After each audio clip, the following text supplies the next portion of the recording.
नमस्कार दोस्तों, मैं Parasnath life high study IAS में आपका स्वागत है। आज हम लोग राजा महेंद्र प्रताप सिंह राज्य विश्वविद्यालय अलीगढ़ के बीएड थर्ड सेमेस्टर एग्जाम 2024-25 जो 11 फरवरी 2025 को एग्जाम होने जा रहा है, उसके लिए पेपर 305G अर्थात गृह विज्ञान शिक्षण या पेडागोजी ऑफ होम साइंस का यूनिट 4 का प्रैक्टिस सेट 6 हल करेंगे। लगभग 100 प्लस प्रश्न हैं, आप लोग प्रश्नों को पूरा देखिएगा। आइए देखते हैं प्रश्नों को, लेकिन उससे पहले प्लीज आप लोग वीडियो को ज़्यादा से ज़्यादा शेयर कीजिए, इससे सभी लोगों को लाभ हो सके। आपको भी पता है सीमित बच्चे हैं, तो इससे सभी बच्चों तक पहुंच सके और व्यू आए, क्योंकि आप लोग बार बार बोल रहे थे, तो इसलिए प्रैक्टिस सेट हल कर रहे हैं। निवेदन है, वीडियो को लाइक और शेयर जरूर करें। यदि चैनल को सब्सक्राइब नहीं किए हैं तो प्लीज़ चैनल को सब्सक्राइब कीजिए। तो पेपर 305G अर्थात गृह विज्ञान शिक्षण या पेडागोजी ऑफ होम साइंस, इसका यूनिट 4 का पार्ट 1 हल करेंगे। हालांकि इस यूनिट 4 को देखेंगे आगे, बट यूनिट 4 का पार्ट 1 और प्रैक्टिस सेट जो है 6 है। इसके पहले 5 प्रैक्टिस सेट हल कर चुके हैं। आप लोग नहीं देखे हैं तो डिस्क्रिप्शन में जाएंगे तो लिंक का प्लेलिस्ट BD 305G है, यहाँ पर क्लिक करेंगे तो इस पेपर की सारी वीडियो क्रम से मिल जाएगी, या फिर आप प्ले लिस्ट में जाकर भी देख सकते हैं। कोई क्यूरी है तो 9654302596 पर मैसेज करके पूछ सकते हैं। प्रैक्टिस जो 5 हल किए थे उसमें 2-3 क्वेश्चन थे जिनके आंसर गलती से मिस्टेक हो गए थे, गलत हो गए थे, उसको फिर से देख लेते हैं। ठीक है, लाइफ इन क्लासरूम नामक पुस्तक के लेखक हैं, तो इसका सही जवाब हो जाएगा, ध्यान रखना, डी, फिलिप जैक्सन। तो लाइफ इन क्लासरूम नामक पुस्तक के लेखक कौन है? तो फिलिप जैक्सन, डी इसका सही जवाब है। ठीक है, तो जो प्रैक्टिस सेट 5 था उसका जो क्वेश्चन नंबर 75 था वहां पर हमने बी बताया था, तो इसका सही जवाब हो जाएगा डी। आप लोग थोड़ा सा ध्यान रखना। अगला प्रश्न है, पाठ्य योजना में सर्वाधिक भूमिका किसकी होती है? ध्यान रखना, सही जवाब हो जाएगा इसका बी, शिक्षक की होती है। ठीक है, बी इसका सही जवाब है। अगला प्रश्न है, समूह चर्चा को अन्य किस नाम से जाना जाता है? तो सही जवाब हो जाएगा ए, व्यवस्थित चर्चा, व्यवस्थित वार्तालाप। ठीक है, समूह चर्चा को अन्य किस नाम से जाना जाता है? तो ए, व्यवस्थित वार्तालाप। तो ये 3 प्रश्न थे जो प्रैक्टिस सेट 5 था उसके थे। ठीक है, 75 नंबर इसका सही जवाब डी, और 76 नंबर जिसका बी, और 88 नंबर जिसका सही जवाब है ए, व्यवस्थित वार्तालाप। इन तीनों प्रश्नों को आप लोग देख लीजिएगा। ठीक है, आइए देखते हैं आज का प्रश्न, लेकिन उससे पहले प्लीज वीडियो को लाइक और शेयर कीजिए। कॉलेज ग्रुप या जो भी फ्रेंड आपके बीएड कर रहे हैं सभी लोगों को लाभ हो सके। पहला प्रश्न है, छात्रों के प्रारंभिक ज्ञान का मूल्यांकन किया जाता है? ए, रचनात्मक मूल्यांकन से, बी, आकलित मूल्यांकन से, सी, मौखिक मूल्यांकन से, डी, दक्षता मूल्यांकन से। तो छात्रों के प्रारंभिक ज्ञान का मूल्यांकन किया जाता है, सही जवाब हो जाएगा सी, मौखिक मूल्यांकन से। अगला प्रश्न है, कोई वस्तु कैसी है इसका निर्णय कैसे किया जाता है? तो ए, परीक्षा से, बी, मूल्यांकन से, सी, मापन से, डी, परख से। सही जवाब हो जाएगा बी, मूल्यांकन से। अगला प्रश्न है, मूल्यांकन को छात्रों द्वारा शैक्षिक उद्देश्यों को प्राप्त करने के लिए सीमा ज्ञात करने की क्रमबद्ध प्रक्रिया के रूप में परिभाषित किया जा सकता है, या परिभाषा किसकी है? सही जवाब हो जाएगा ए, ENM दांडेकर। अगला प्रश्न है, निम्नलिखित में मूल्यांकन की प्रक्रिया कौन सी है? तो ए, शिक्षण उद्देश्य की, बी, अधिगम प्रक्रिया की, सी, व्यवहार परिवर्तन की, डी, उपयुक्त सभी। सही जवाब हो जाएगा 4 का डी, उपयुक्त सभी। अगला प्रश्न है, छात्रों में रटने की प्रवृत्ति को रोकने के लिए किस प्रकार के प्रश्न पूछे जाने चाहिए? तो सही जवाब हो जाएगा 5 का, ध्यान रखना, सी, वस्तुनिष्ठ प्रश्न। अगला प्रश्न है, निम्नलिखित में से कौन रचनात्मक आकलन के लिए उचित उपकरण नहीं है? तो सही जवाब हो जाएगा सी, छात्र परीक्षा। अगला प्रश्न है, सतत एवं व्यापक मूल्यांकन में व्यापक मूल्यांकन शब्दावली का तात्पर्य है? सही जवाब हो जाएगा सी, शैक्षिक एवं शैक्षिक क्षेत्र का मूल्यांकन। अगला प्रश्न है, मूल्यांकन का उद्देश्य है? तो सही जवाब हो जाएगा 8 का सी, उत्पादक जीवन जीने के लिए शिक्षा किस सीमा तक विचार कर पाई है का पुष्टि पोषण प्रदान करना। अगला प्रश्न है, मूल्यांकन किया जाना चाहिए? सही जवाब हो जाएगा सी, बच्चों को सीखने के स्तर का ज्ञान होता है। अगला प्रश्न है, सतत और व्यापक मूल्यांकन की योजना में व्यापक शब्द डॉट डॉट के अलावा निम्नलिखित के द्वारा समर्थित किया जाता है। सही जवाब हो जाएगा बी, सूचना प्रक्रमण सिद्धांत। अगला प्रश्न है, सतत और व्यापक मूल्यांकन डॉट डॉट पर बल देता है। सही जवाब हो जाएगा बी, सीखने के किस प्रकार अवलोकित, रिकॉर्ड और सुधारे जाए इस पर। अगला प्रश्न है, डॉट डॉट डॉट के अतिरिक्त निम्नलिखित कुछ तकनीकें हैं जो परीक्षा के कारण होने वाली चिंता को दूर करती है। तो सही जवाब हो जाएगा 12 का डी, परिणाम के बारे में बहुत अधिक सोचना।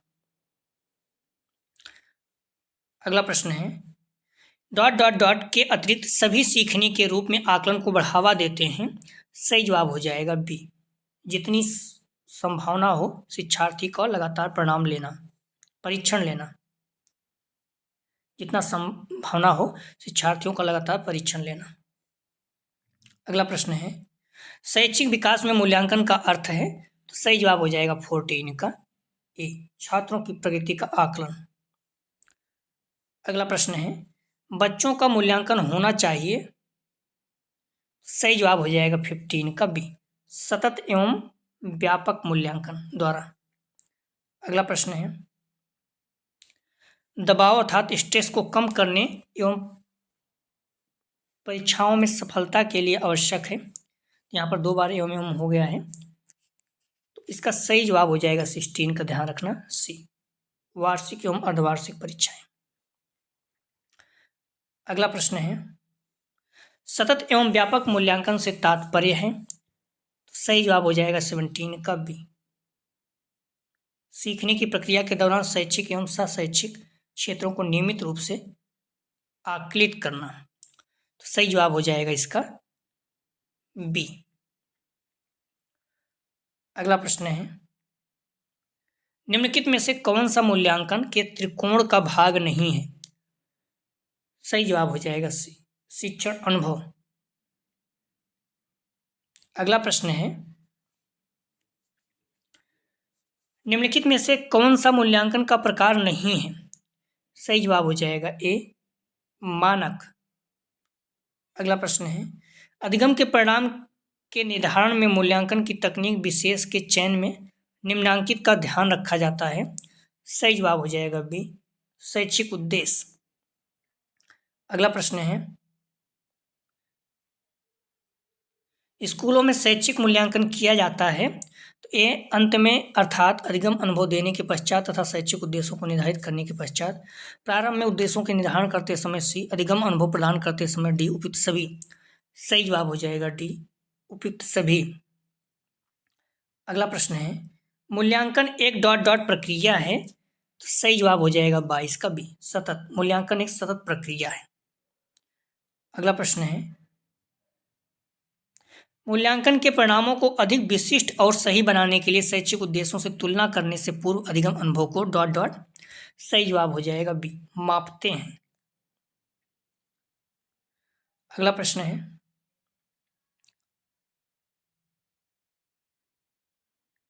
एक अच्छी मूल्यांकन योजना निम्नांकित को ध्यान में रखती है।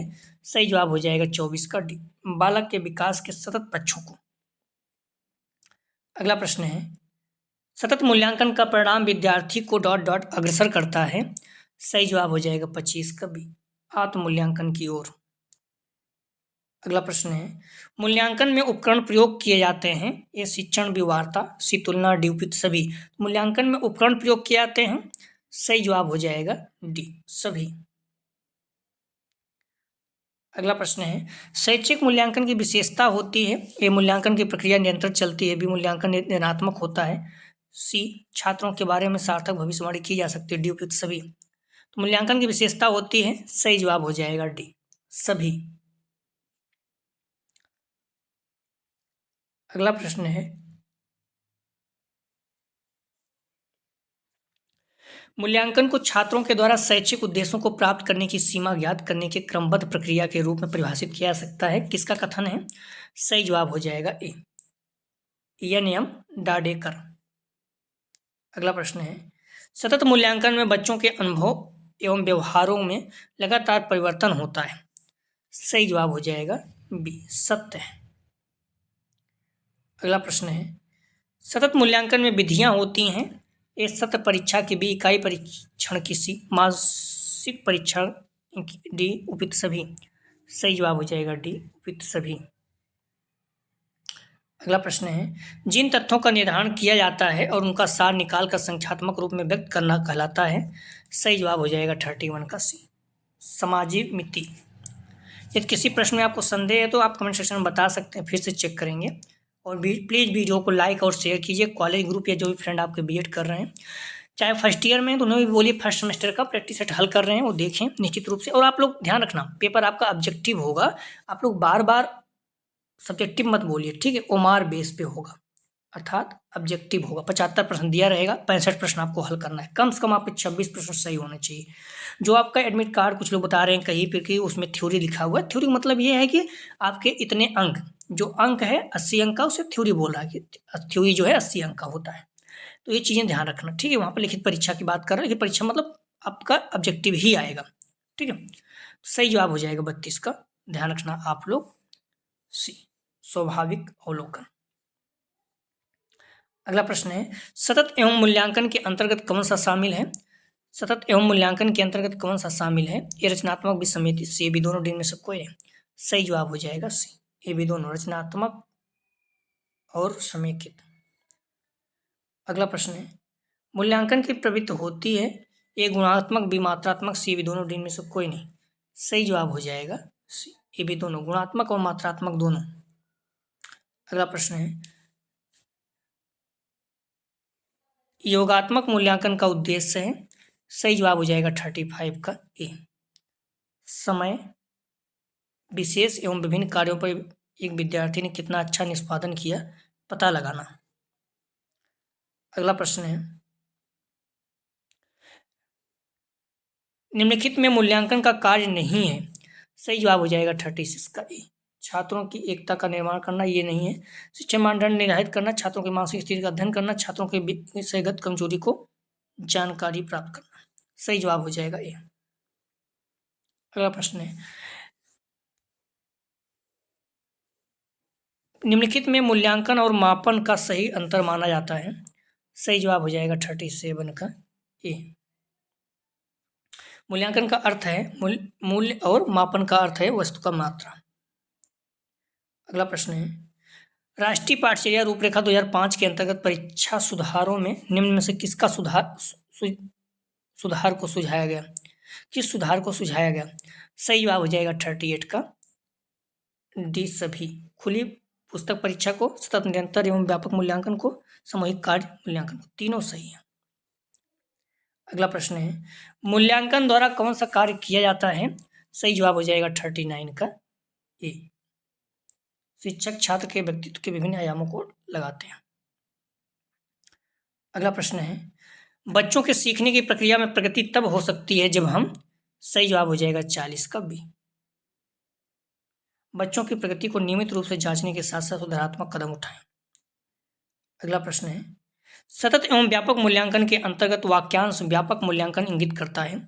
सही जवाब हो जाएगा सी, संज्ञानात्मक क्षेत्र, भावात्मक क्षेत्र, मनोगत्यात्मक क्षेत्र का मूल्यांकन। अगला प्रश्न है, मूल्यांकन प्रक्रिया के 3 महत्वपूर्ण बिंदु हैं। सही जवाब हो जाएगा ए, उद्देश्य, अधिगम, अनुभव व मूल्यांकन के उपकरण। अगला प्रश्न है, मौखिक पठन के प्रकार हैं।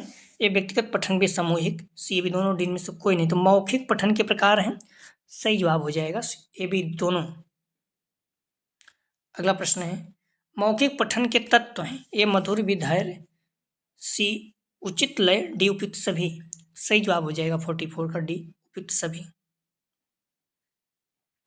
अगला प्रश्न है, निम्नलिखित में से पठन कौशल का स्तर है। ए चित्त पठन, बी शब्द, सी शाब्दिक, डी उपयुक्त सभी। सही जवाब हो जाएगा 45 का डी उपयुक्त सभी। अगला प्रश्न है, कौशल का संबंध किस पक्ष के विकास से होता है। सही जवाब हो जाएगा 46 का सी, ध्यान रखना 46 का सही जवाब है सी, कौशल का संबंध किस पक्ष के विकास से होता है। सही जवाब हो जाएगा 46 का, ध्यान रखना आप लोग, सी संदेशात्मक। अगला प्रश्न है, बच्चा किस प्रकार सीखता है? ए, पुस्तकें पढ़कर, बी, परिचर्चा द्वारा, सी, प्रश्न पूछकर, डी, उपयुक्त सभी। सही जवाब हो जाएगा 47 का डी, उपयुक्त सभी। अगला प्रश्न है, गृह विज्ञान शिक्षण बालिकाओं की किस उन्नति का उत्तम साधन है? ए, शारीरिक और मानसिक उन्नति का, बी, सामाजिक और सांस्कृतिक उन्नति का, सी, नैतिक उन्नति का, डी, उपयुक्त सभी। सही जवाब हो जाएगा 48 का डी, उपयुक्त सभी। अगला प्रश्न है, प्रारंभिक और प्राथमिक शिक्षण काल में बालिकाओं की औसत उम्र क्या होती है? सही जवाब हो जाएगा बी, 3 से 10 वर्ष। अगला प्रश्न है, पाठ्यक्रम पाठ्यवस्तु का सुव्यवस्थित रूप है जो बालक की आवश्यकताओं की पूर्ति हेतु तैयार किया जाता है। यह परिभाषा किस विद्वान की है? सही जवाब हो जाएगा डी, ए और बी, क्रोनबर्ग और वेड दोनों का। अगला प्रश्न है, गृह विज्ञान शिक्षण के पाठ्यक्रम का निर्माण कौन करता है? सही जवाब हो जाएगा 51 का ए, शिक्षा परिषद बोर्ड। अगला प्रश्न है, लैटिन भाषा के शब्द क्यूरेरे का अर्थ है?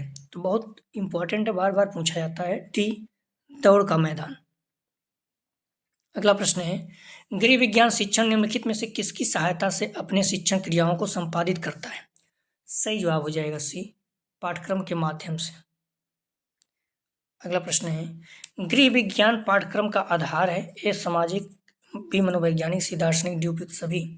सही जवाब हो जाएगा 54 का डी, उपयुक्त सभी। अगला प्रश्न है, विद्यालयों में बालकों के शैक्षिक अनुभव के लिए एक सामाजिक समूह की रूपरेखा का पाठ्यक्रम कहलाता है। कथन इसमें से किसका है? सही जवाब हो जाएगा ए, ब्यूशैम्प का। अगला प्रश्न है, जॉन ड्यूवी के अनुसार शिक्षा की प्रक्रिया में निम्नलिखित में से कौन शामिल है? ए, शिक्षार्थी, बी, शिक्षक, सी, पाठ्यक्रम, डी, उपयुक्त सभी। सही जवाब हो जाएगा 56 का डी, उपयुक्त सभी। अगला प्रश्न है, गृह विज्ञान शिक्षण के अंतर्गत इनमें से किन विषयों का समावेश स्पष्ट रूप से दिखाई देता है? ए, शरीर विज्ञान एवं स्वास्थ्य विज्ञान का, बी, समाज शास्त्र का, सी, आदर्श गृह व्यवस्था का, डी, उपयुक्त सभी। सही जवाब हो जाएगा 57 का, ध्यान रखना, डी, उपयुक्त सभी का। अगला प्रश्न है, पाठ्यक्रम किसके अनुसार अलग अलग होता है? सही जवाब हो जाएगा 58 का सी, विषयों के अनुसार। अगला प्रश्न है, गृह विज्ञान शिक्षण को प्रभावित करने वाला कारक निम्नलिखित में से कौन है? ए, शैक्षिक शोध, बी, सामाजिक परिवर्तन, सी, सरकार की शिक्षा नीतियां, डी, उपयुक्त सभी। सही जवाब हो जाएगा 59 का डी, उपयुक्त सभी। अगला प्रश्न है, प्रच्छन्न पाठचर्या का सर्वप्रथम, ध्यान रखना, 60 जो है, प्रच्छन्न पाठचर्या का सर्वप्रथम प्रयोग निम्नलिखित में से किस शिक्षाविद द्वारा किया गया? ठीक है, तो थोड़ा सा ध्यान रखना, प्रच्छन्न पाठचर्या का सर्वप्रथम, यहाँ से यहाँ प्रयोग निम्नलिखित में से किस शिक्षाविद द्वारा किया गया? ठीक है, तो सही जवाब हो जाएगा 60 का ए, फिलिप जैक्सन। इस चीज को थोड़ा से ध्यान रखना आप। अगला प्रश्न है, कोर पाठ्यक्रम है? तो सही जवाब हो जाएगा 61 का ए, सर्वाधिक प्रचलित। अगला प्रश्न है, कोर पाठ्यक्रम को किस देश की देन माना जाता है? सही जवाब हो जाएगा 62 का बी, अमेरिका। अगला प्रश्न है, पाठ्यक्रम वह है जो छात्रों के जीवन के प्रत्येक बिंदु को स्पष्ट करता है। कथन निम्नलिखित में से किसका है? सही जवाब हो जाएगा 63 का डी, मुदालियर आयोग का। अगला प्रश्न है, गृह विज्ञान शिक्षण के पाठ्यक्रम की प्रकृति क्या है? सही जवाब हो जाएगा 64 का सी, औपचारिक अनौपचारिक दोनों। अगला प्रश्न है, गृह विज्ञान शिक्षण के पाठ्यक्रम का क्षेत्र क्या है? तो ए, शैक्षिक कार्य का मूल्यांकन, बी, अधिगम की व्यवस्था, सी, लक्ष्य एवं उद्देश्यों का निर्धारण, डी, उपयुक्त सभी। सही जवाब हो जाएगा 65 का डी, उपयुक्त सभी। अगला प्रश्न है, गृह विज्ञान शिक्षण के पाठ्यक्रम का उद्देश्य बताइए। तो ये छात्राओं का सर्वांगीण विकास, भी छात्राओं का नैतिक विकास, सी, छात्राओं में पूर्ण नागरिकता का विकास, डी, उपयुक्त सभी। सही जवाब हो जाएगा डी, उपयुक्त सभी। अगला प्रश्न है, प्रच्छन्न पाठचर्या की अवधारणा का सर्वप्रथम प्रयोग कब किया गया? सही जवाब हो जाएगा 67 का, ध्यान रखना ए, 1968 में। अगला प्रश्न है, कोर पाठ्यक्रम को अन्य किस नाम से जानते हैं? तो सही जवाब हो जाएगा 68 का, ध्यान रखना सी, मूल पाठ्यक्रम नाम से और केंद्रित पाठ्यक्रम नाम दोनों से। अगला प्रश्न है विवेक, चिंतन, मनन और तर्क क्या है? सही जवाब हो जाएगा 69 का सी, व्यवहारिक शक्तियां। अगला प्रश्न है परिवर्तन किसका सूचक है? सही जवाब हो जाएगा सी, प्रगति का। अगला प्रश्न है एकीकृत पाठ्यक्रम किस सिद्धांत पर आधारित है? सही जवाब हो जाएगा 71 का बी, एकीकरण पर। अगला प्रश्न है अधिगम क्या है? ए एक प्रक्रिया, बी एक उत्पाद, सी बी दोनों, डी में से कोई नहीं। तो अधिगम क्या है? सही जवाब हो जाएगा 72 का सी, एक प्रक्रिया और उत्पाद दोनों। अगला प्रश्न है पाठ्यक्रम में वे सभी क्रियाएं सम्मिलित हैं जिनको हम शिक्षा के उद्देश्यों को प्राप्त करने के लिए विद्यालय में प्रयोग करते हैं। उपयुक्त परिभाषा है। सही जवाब हो जाएगा ए, मनोरोगी। अगला प्रश्न है गृह विज्ञान शिक्षण में पाठ्यक्रम निर्माण के मुख्य सिद्धांत क्या है? ए पाठ्यक्रम गृह विज्ञान की छात्राओं के मानसिक स्तर के अनुकूलन, बी पाठ्यक्रम गृह विज्ञान के उद्देश्यों का अनुकूल, सी पाठ्यक्रम गृह विज्ञान के छात्राओं के उज्जवल भविष्य निर्माण में सहायक, डी उपयुक्त सभी। सही जवाब हो जाएगा 74 का डी, उपयुक्त सभी। अगला प्रश्न है गृह विज्ञान शिक्षा में छात्रों के समुचित शिक्षा में सर्वाधिक महत्व किसका है होता है? सही जवाब हो जाएगा 75 का ए, पाठ्यक्रम का। अगला प्रश्न है पाठ्यक्रम को प्रभावित करने वाले प्रमुख घटक हैं? ए शिक्षा व्यवस्था, बी शासन पद्धति, सी परीक्षा प्रणाली, डी उपयुक्त सभी। सही जवाब हो जाएगा 76 का डी, उपयुक्त सभी। अगला प्रश्न है पाठ्यक्रम शब्द किस भाषा से लिया गया है? सही जवाब हो जाएगा ए, लैटिन। अगला प्रश्न है किसी वस्तु या प्रक्रिया का मूल्य निश्चित करना मूल्यांकन है या परिभाषा किसकी है? सही जवाब हो जाएगा 78 का डी, टॉर्गन और एडम दोनों की। अगला प्रश्न है गृह विज्ञान शिक्षा में मूल्यांकन के दिए गए विकल्पों में कौन सी विशेषता है? ए निरंतरता के बीच शिक्षण प्रक्रिया में सुधार, किसी व्यापकता के, डी उपयुक्त सभी। सही जवाब हो जाएगा डी, उपयुक्त सभी प्रकार। अगला प्रश्न है छात्रों का उपलब्धि परीक्षण गृह विज्ञान शिक्षण में किसके द्वारा किया जाता है? सही जवाब हो जाएगा ए, मूल्यांकन द्वारा। अगला प्रश्न है गृह विज्ञान शिक्षण में अच्छे मूल्यांकन की क्या विशेषता है? ए उद्देश्य केंद्रित, बी छात्र केंद्रित, सी व्यापक केंद्रित, व्यापकता केंद्रित, डी उपयुक्त सभी। सही जवाब हो जाएगा डी, उपयुक्त सभी। अगला प्रश्न है मूल्यांकन में व्यक्ति अथवा समाज अथवा दोनों की दृष्टि से क्या अच्छा है अथवा क्या वांछनीय है या विचार लक्ष्य निहित होता है रहता है या परिभाषा इनमें से किसकी है? सही जवाब हो जाएगा टी2 का सी, ये भी दोनों, एच.एम. रेमर्स की और ए.एन.एल. गेज की, दोनों की। अगला प्रश्न है मापन में निम्नलिखित में से किसकी आवश्यकता होती है? ये समय की भी, धन की, इसी श्रम की, डी उपयुक्त सभी। सही जवाब हो जाएगा डी, उपयुक्त सभी की। अगला प्रश्न है मूल्यांकन क्या है? ए परीक्षा, बी उद्देश्य प्राप्ति की सुनिश्चितता, सी परख, डी जांच। सही जवाब हो जाएगा टी4 का बी, उद्देश्य प्राप्ति की सुनिश्चितता। अगला प्रश्न है किसी वस्तु की मात्रा के रूप में प्रकट करने की प्रक्रिया को क्या कहते हैं? सही जवाब हो जाएगा ए, मापन। अगला प्रश्न है गृह विज्ञान शिक्षण में प्रयुक्त होने वाली प्रश्नावली पद्धति का सर्वप्रथम प्रयोग किसने किया? सही जवाब हो जाएगा टी6 का ए, वुडवर्थ ने। अगला प्रश्न है गृह विज्ञान शिक्षा में मूल्यांकन की नवीनतम आधुनिक पद्धति कौन सी है? सही जवाब हो जाएगा टी7 का सी, सतत मूल्यांकन, व्यापक मूल्यांकन, दोनों की। अगला प्रश्न है निर्णयात्मक परीक्षणों का प्रारंभ करने का श्रेय निम्नलिखित में से किसे जाता है? सही जवाब हो जाएगा 88 का ए, स्किनर को। अगला प्रश्न है मूल्यांकन क्या है? सही जवाब हो जाएगा 89 का डी, मूल्यांकन शिक्षण के उद्देश्यों को स्पष्ट करता है, मूल्यांकन छात्रों को अध्ययन के लिए प्रोत्साहित करता है, मूल्यांकन शिक्षक की प्रतिभाशीलता को इंगित करता है, डी इसका सही जवाब है। अगला प्रश्न है अमेरिका में वस्तुनिष्ठ परीक्षा आरंभ करने का श्रेय किसे जाता है? सही जवाब हो जाएगा ए, डॉक्टर जे.एस. राइस को। अगला प्रश्न है मूल्यांकन में निम्नलिखित में से किसकी अधिक आवश्यकता होती है?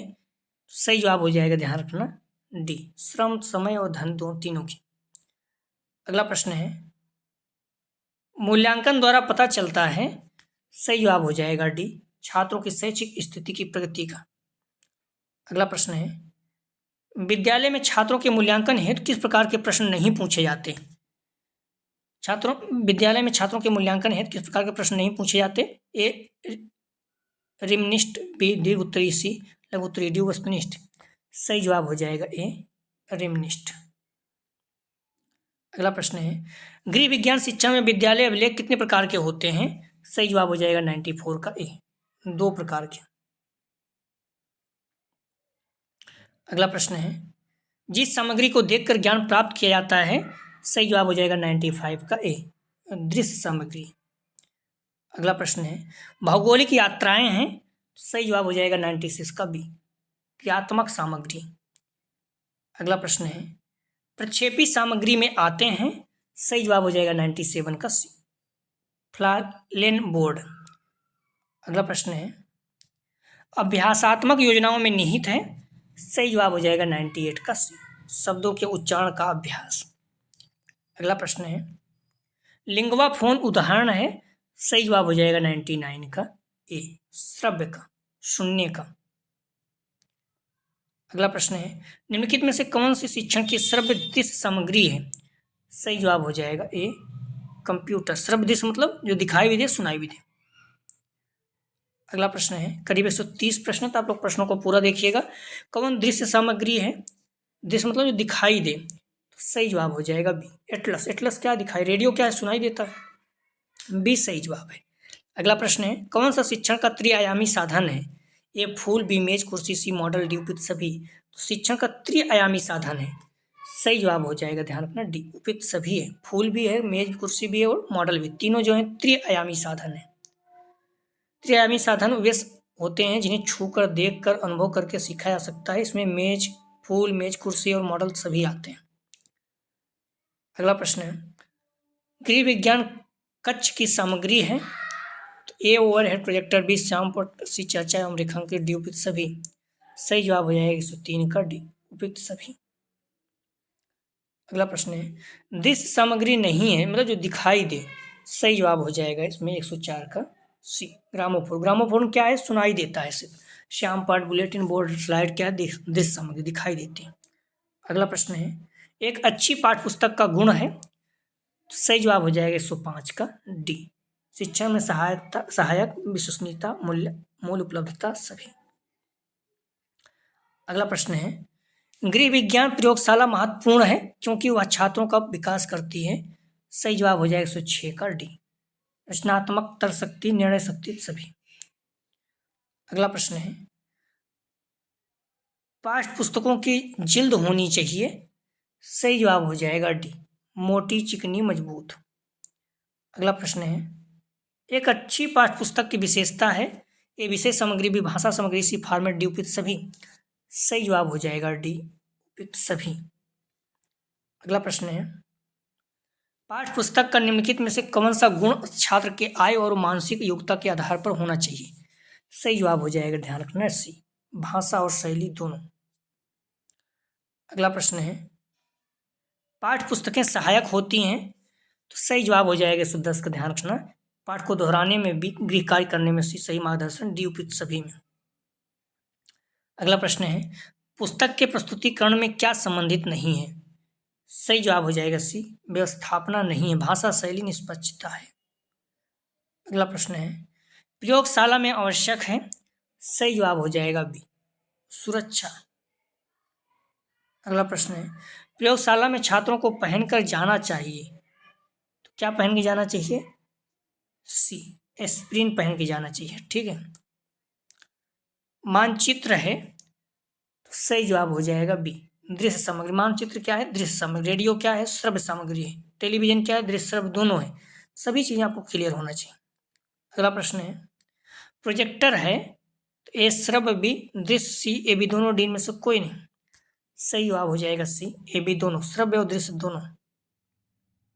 अगला प्रश्न है भारतीय राष्ट्रीय सैटेलाइट की स्थापना की गई? सही जवाब हो जाएगा सी, 1982 में। अगला प्रश्न है श्रव्य साधन के रूप में सर्वप्रथम विद्यमान था? सही जवाब हो जाएगा 17 का डी, आकाशवाणी। प्लीज आप लोग वीडियो को लाइक और शेयर कीजिए जिससे सभी लोगों को लाभ हो सके। प्रश्न है श्यामपट्ट का आविष्कार किया? सही जवाब हो जाएगा बी, जेम्स विलियम। अगला प्रश्न है ओवरहेड प्रोजेक्टर में प्रयोग होता है? सही जवाब हो जाएगा सी, ट्रांसपेरेंसी। अगला प्रश्न है, चित्रों को बड़ा करने हेतु प्रयुक्त होता है? सही जवाब हो जाएगा बी, प्रोजेक्टर। सॉफ्टवेयर विधि संबंधित है? सही जवाब हो जाएगा, ध्यान रखना, बी, अविक्रमित अधिगम से। अगला प्रश्न है, भारत में रेडियो का प्रसारण आरंभ हुआ? सही जवाब हो जाएगा ए, 1927 में। स्वतंत्रता प्राप्ति के पूर्व भारत में रेडियो से पहला प्रसारण 23 जुलाई 1927 में बंबई से शुरू हुआ था। अगला प्रश्न है, सर्वप्रथम कब BBC लंदन ने जनता के लिए दूरदर्शन उपलब्ध कराया था? सही जवाब हो जाएगा, ध्यान रखना, बी, 1936 में। अगला प्रश्न है, दूरदर्शन को ऑल इंडिया रेडियो से अलग किया गया? सही जवाब हो जाएगा ए, 1 अप्रैल 1976। अगला प्रश्न है, साइट उद्घाटित हुआ? सही जवाब हो जाएगा 125 का सी, 1975 में। अगला प्रश्न है, हमारे देश में रेडियो प्रसारण सेवा का सरकारीकरण हुआ? सही जवाब हो जाएगा बी, 1930 में। अगला प्रश्न है, देश में प्रथम दूरदर्शन केंद्र बना था? सही जवाब हो जाएगा डी, दिल्ली। अगला प्रश्न है, दूरदर्शन माध्यम है? सही जवाब हो जाएगा सी, अनौपचारिक। विद्यालय औपचारिक, इस चीज को ध्यान रखना। अगला प्रश्न है, इनसेट 2B प्रक्षेपित किया गया था? सही जवाब हो जाएगा बी, 1993 में। अगला प्रश्न है, पाठ्यक्रम विकास की अवधारणाओं में शामिल नहीं है? सही जवाब हो जाएगा डी, अंतर्राष्ट्रीय विचार। किसी प्रश्न संदेह तो आप लोग प्रश्नों को जवाब जरूर दीजिएगा। अगला प्रश्न है, पाठ्यक्रम का निर्माण कौन करता है? सही जवाब हो जाएगा ए, शिक्षा परिषद बोर्ड। अगला प्रश्न है, व्यवहार के कारण व्यवहार में परिवर्तन ही अधिगम, यह कथन किसका है? सही जवाब हो जाएगा बी, गिलफोर्ड का। आप लोग ध्यान रखना, डिस्क्रिप्शन में जाएंगे तो लिंक आप प्लेलिस्ट 305B, यहाँ पे क्लिक करेंगे तो पेपर की सारी वीडियो क्रम्स मिल जाए। फिर आप प्लेलिस्ट में जाकर भी देख सकते हैं। 9654302596 कोई क्यूरी है तो आप मैसेज करके पूछ सकते हैं। अगला जो प्रैक्टिस सेट हल करेंगे, देखते हैं, या तो फिर फुल हल करेंगे या फिर प्रैक्टिस सेट यूनिट 4 का 2। तो प्लीज़ आप लोग वीडियो को लाइक और शेयर कीजिए, सभी लोगों को लाभ हो सके। फर्स्ट सेमेस्टर जो बच्चे हैं आपके परिचित, उनको भी बताइए इस चैनल के बारे में, निवेदन है। तो वीडियो देखने के लिए धन्यवाद दोस्तों।